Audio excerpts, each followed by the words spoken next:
வீராணம் ஏரியை தூர்வாரும் பணியில் நடைபெறும் முறைகேடுகளை தவிர்க்க குழு அமைச்சு கண்காணிக்கணும் அப்படின்னு விவசாயிகளும் சமூக ஆர்வலர்களும் அரசுக்கு கோரிக்கை விடுக்கிறாங்க. இது குறித்த ஒரு தொகுப்பு.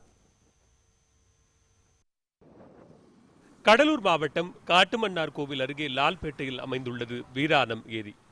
16 கிலோமீட்டர் நீளம், 5.6 கிலோமீட்டர் அகலம், 48 கிலோமீட்டர் சுற்றளவு என பறந்து விரிந்து காணப்படும் இந்த ஏரி கடலூர் மாவட்டத்தின் மிகப்பெரிய நீர் ஆதாரம். ஏரியின் மொத்த நீர்மட்டம் 47.50 அடியாகும். வீராணம் ஏரியில் உள்ள 34 மதகுகள் வழியாக 44,856 ஏக்கர் விவசாய நிலம் பாசன வசதி பெறுகிறது. சென்னை நகர மக்களின் தாகத்தை தீர்ப்பதும் இந்த ஏரிதான்.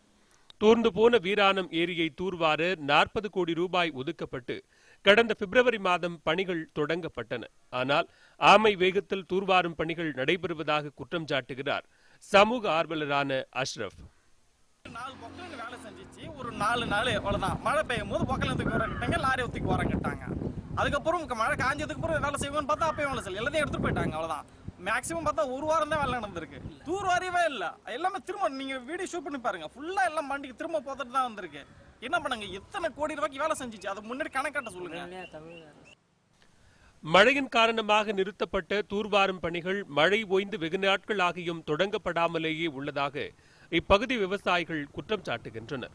பெயரளவில் மட்டுமே தூர்வாரும் பணி நடைபெறுவதாகவும் வீராணம் ஏரியை நம்பியே விவசாயிகள் உள்ளதால் தூர்வாரும் பணியை விரைந்து முடிக்க வேண்டும் என்கிறார் விவசாயி அன்புக்கரசி. வீராணம் ஏரிக்கரையில் 40 கோடி ரூபாய் ஒதுக்கியிருக்காங்க சார். அதனால எங்களுக்கு தூர்வாரிக்கிட்டு இருக்கிறாங்கன்னு சொன்னாங்க. ஒரு 10 நாள் தான் ராலி இந்த புக்லேருந்து எல்லாம் வந்து நின்றுச்சு. அதன் பிறகு எல்லாம் ஓட்டிட்டு போயிட்டாங்க. எங்கே தான் ஓட்டிட்டு போயிட்டாங்கன்னு தெரியல. அதனால எங்களுக்கு நேரத்தில் வந்து தண்ணி வரணும், நாங்கள் நெல்லை விவசாயம் பண்ணணும்.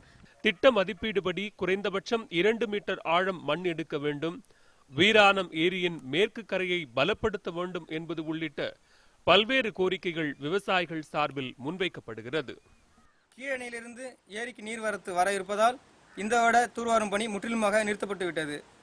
மேலும் மாவட்ட ஆட்சியர் இந்த தூர்வாரும் பணியினை பார்வையிடவும், மேலும் வருகின்ற காலங்களில் தூர்வாரும் பணி தொடர இருப்பதால் ஒரு குழு அமைத்து அந்த குழுவின் கண்காணிப்பில் தூர்வாரும் பணி நடைபெற வேண்டும் என்பது இப்பகுதி விவசாயிகள் மற்றும் பொதுமக்களின் கோரிக்கையாக இருக்கிறது. நியூஸ் 18 தமிழ்நாடு செய்திகளுக்காக இரா ஆனந்தராஜ்.